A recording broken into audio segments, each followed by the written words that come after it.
Todos sabemos que los tiempos que estamos viviendo son sumamente difíciles.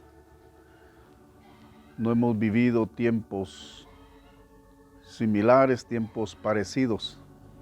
Y la pregunta que debemos de hacernos es, ¿qué debemos de hacer como pueblo de Dios? ¿Qué debemos de hacer precisamente en este momento? Quiero leer algunos versículos en la Escritura de Isaías, capítulo 26, versículo 9, que nos da una luz al respecto. Dice de esta manera: con mi alma te he deseado en la noche, y en tanto que me dure el espíritu dentro de mí, madrugaré a buscarte. Porque luego que hay juicios tuyos en la tierra, los moradores del mundo aprenden justicia. Sabemos que estos son juicios de Dios. Algunos gobiernos pueden echarle la culpa a otros o a personas, pero la verdad que responsables delante de Dios básicamente somos los seres humanos que estamos ignorando fuertemente a Dios mismo y hemos cometido atrocidades tan grandes que hemos despertado el enojo de Dios. Y creo que esto que estamos viviendo son juicios de Dios en la tierra para que el mundo, dice, aprenda justicia. Dice el versículo 11 del libro de Isaías: Jehová, tu mano está alzada, pero ellos no ven. Verán al fin y se avergonzarán. Los que envidian a tu pueblo y a tus enemigos, fuego los consumirá.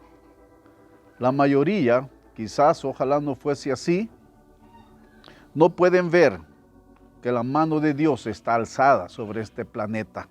No pueden ver, pero dice que al fin sí lo verán, dice, y se avergonzarán. Ahora bien, la pregunta que yo le hacía al Señor, ¿qué debemos de hacer, Señor, como pueblo tuyo? ¿Qué debemos de hacer?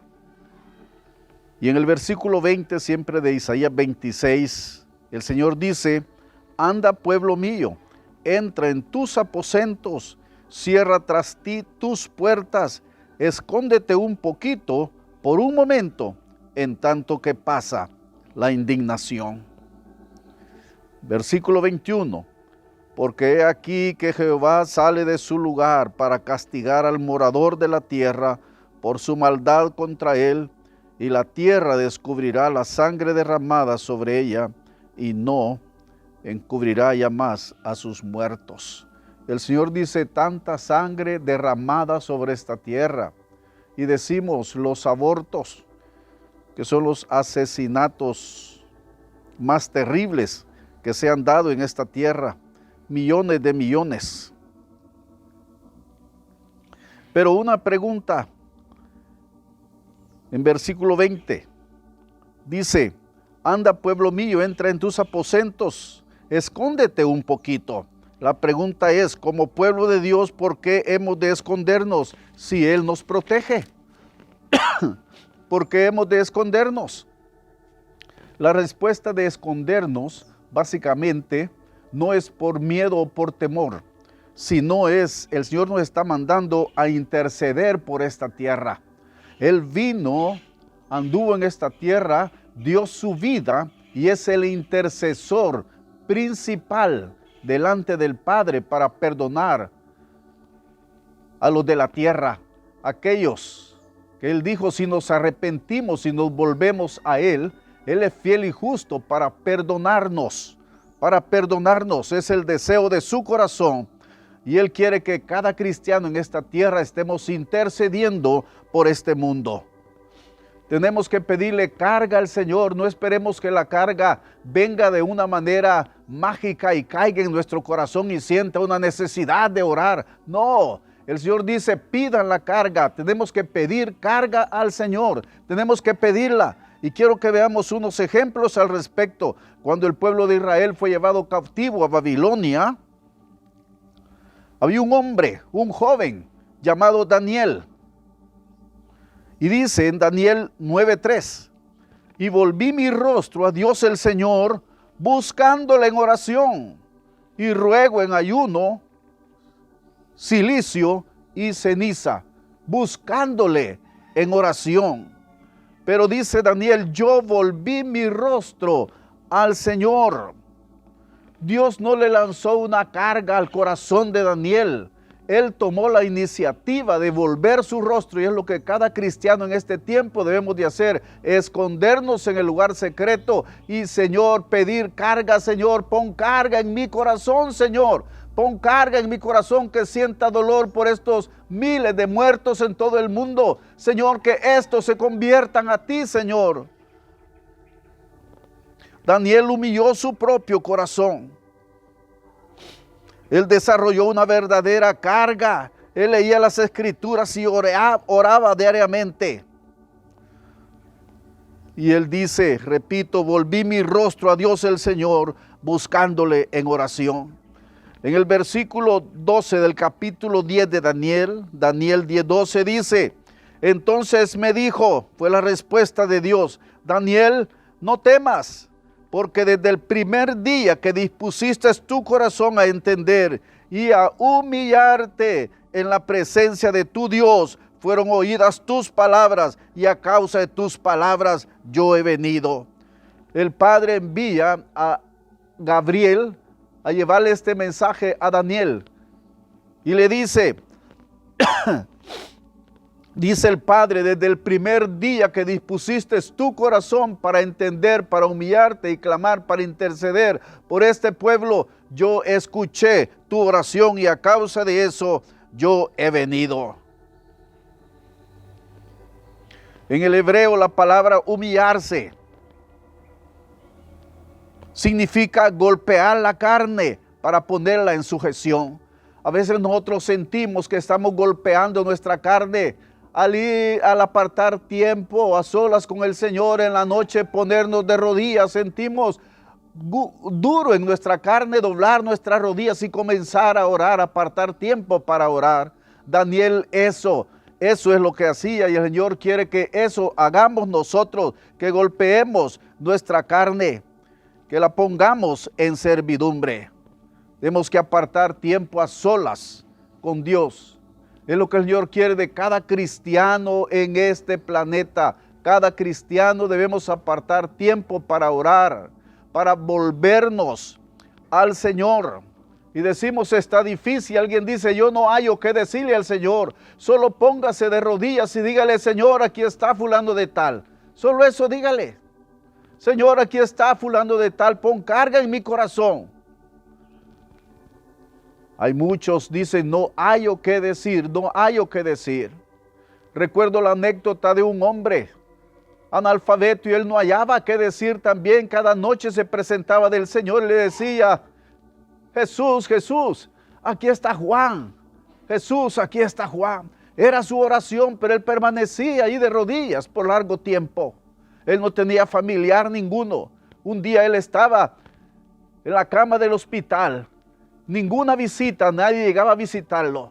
Cuando de repente vio a alguien a la cabecera de su cama y le dijo, Juan, Juan, aquí está Jesús.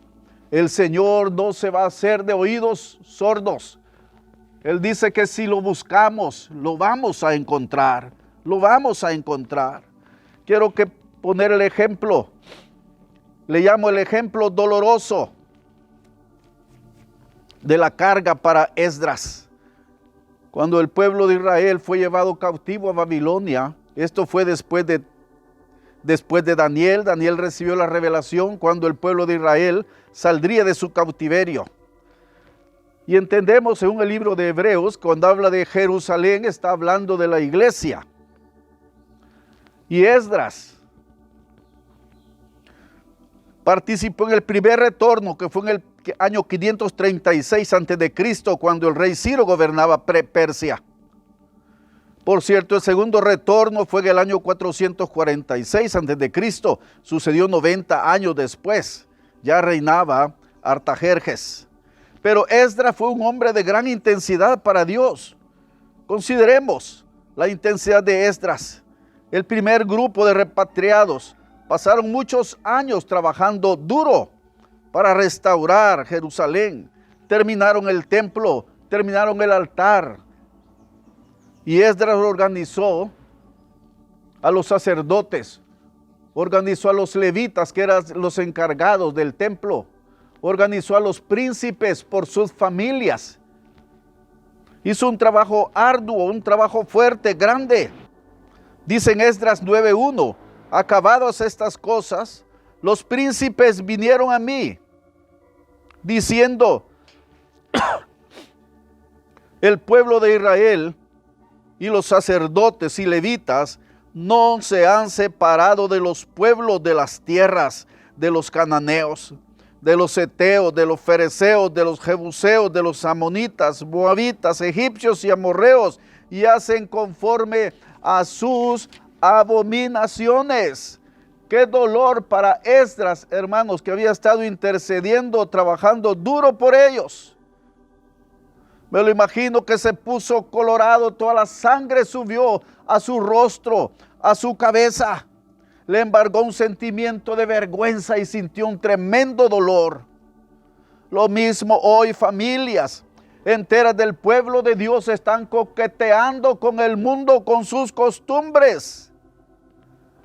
Pero debemos de seguir clamando y orando por santidad y que estas familias vuelvan a los caminos de Dios y que se arrepientan.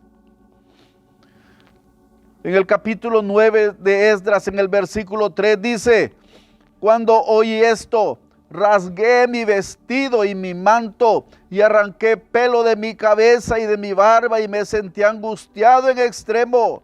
Cuando Dios está a punto de hacer una obra en las vidas en esta tierra, Él derrama un espíritu de intensidad sobre su pueblo, pero pidámoslo al Señor. Él quiere derramar ese espíritu de intensidad. Dígale, Señor, por favor, pon carga en mi corazón, Señor, que pueda sentir dolor por mi prójimo, que pueda sentir dolor por esas vidas que están siendo encaminadas al infierno.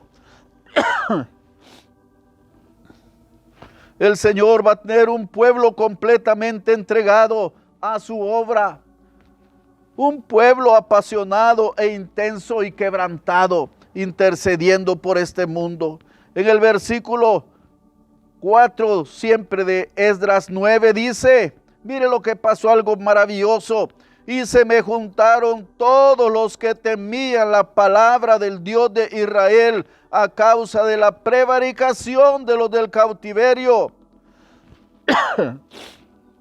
Mas yo estuve muy angustiado hasta la hora del sacrificio de la tarde. Y dice Esdras, se me juntaron todos los que temían las palabras del Dios de Israel. Muchos de aquellos temerosos que se han alejado del Señor van a volver a sus filas, van a ponerse firmes nuevamente y van a pelear la buena batalla. Aquellos que prevaricaron, esta palabra significa aquellos que pecaron sobre pecado, o sea, con rebeldía, sabiendo que era lo bueno y lo malo, hicieron lo malo y se alejaron de Dios. Pero esto dice, se volvieron al Señor. Hermanos, ya no podemos ser flojos espirituales, relajados, complacientes y apocados. Debemos ser intensos, llenos de calor, de pasión por Cristo, sintiendo seriamente la obra profundamente del corazón de Dios. En Esdras 10:1 dice, mientras oraba Esdras y hacía confesión, llorando y postrándose delante de la casa de Dios, se juntó a él una muy grande multitud de Israel, hombres, mujeres y niños, y lloraba.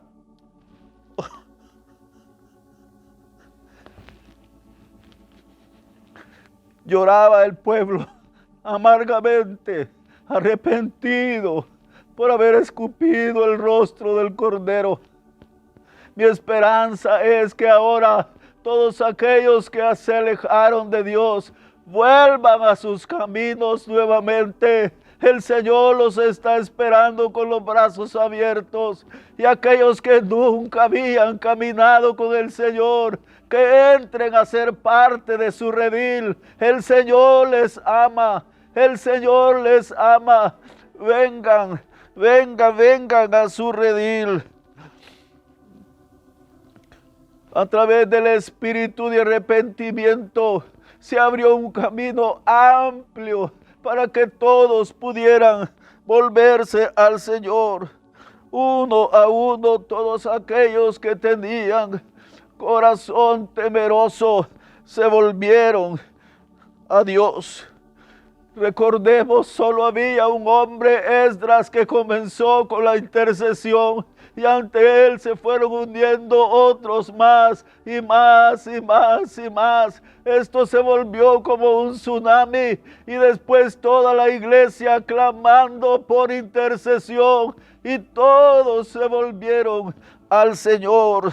El Señor está esperando que esto suceda con nosotros en este tiempo. El Señor está esperando eso.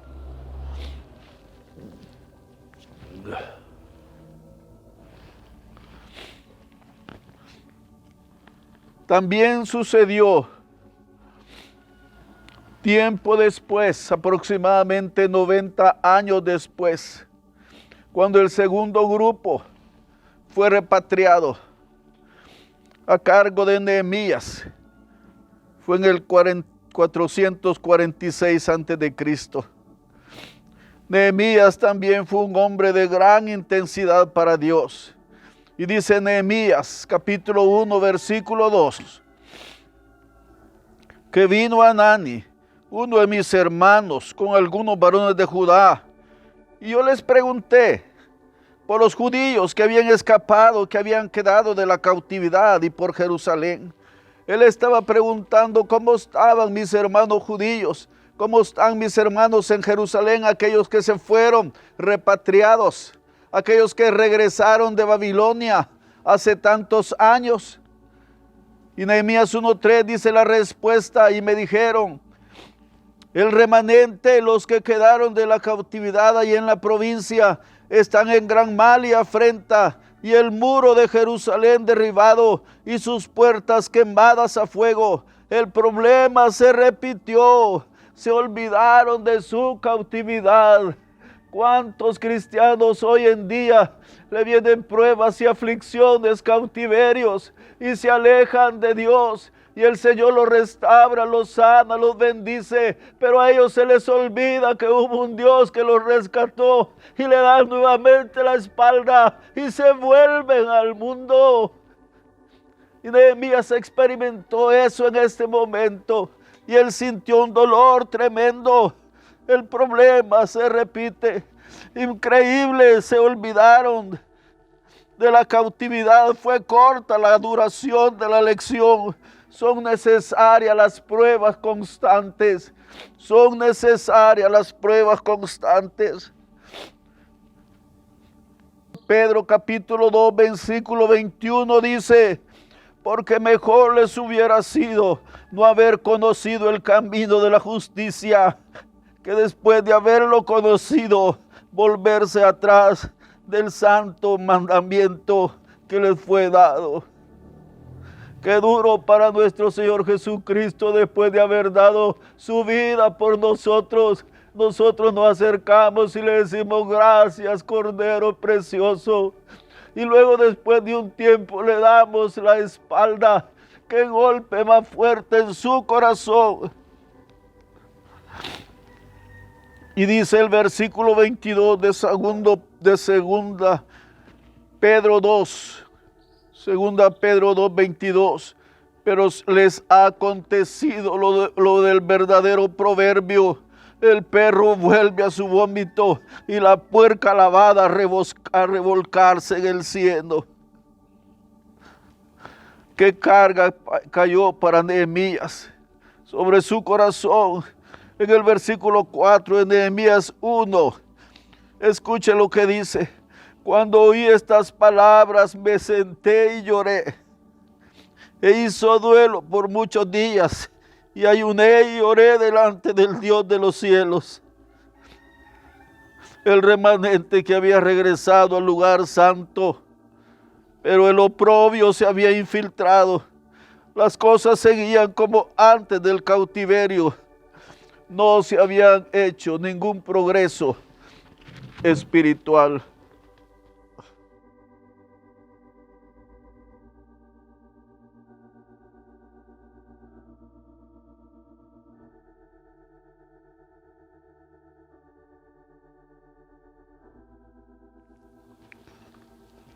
En Nehemías capítulo 1, versículo 6, el clamor, la oración de Nehemías, intercediendo ante Dios.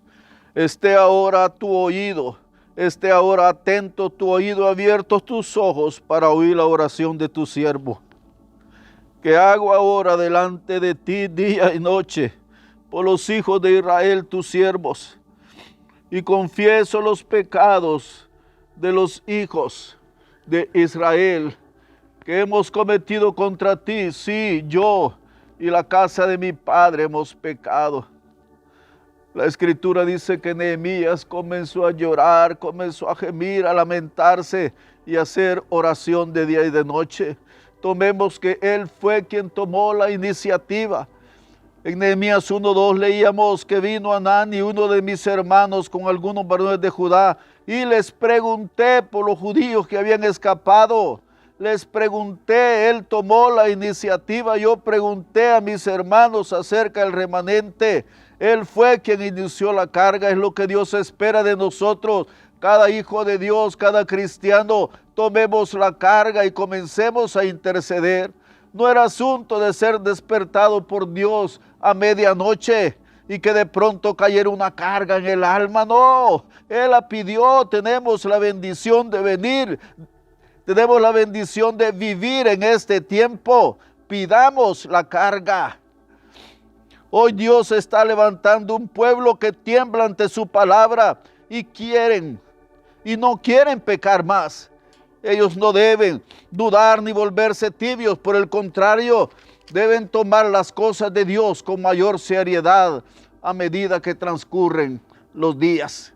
Si sientes el dolor de Dios y te avergüenzas, tú sabes que es hora de ponerse en serio acerca de caminar con el Señor. Escuchemos la voz del Señor. Escondámonos en el lugar secreto y comencemos a derramar nuestro corazón, pidiendo carga al Señor por este mundo. Pidiendo carga al Señor por este mundo. Padre, en esta hora, Señor, imploramos por tu favor y tu misericordia. Por favor, envía carga, Señor, a mi casa, a mi pueblo. Envía carga, Señor, a cada país, Señor, cada hijo tuyo, Señor.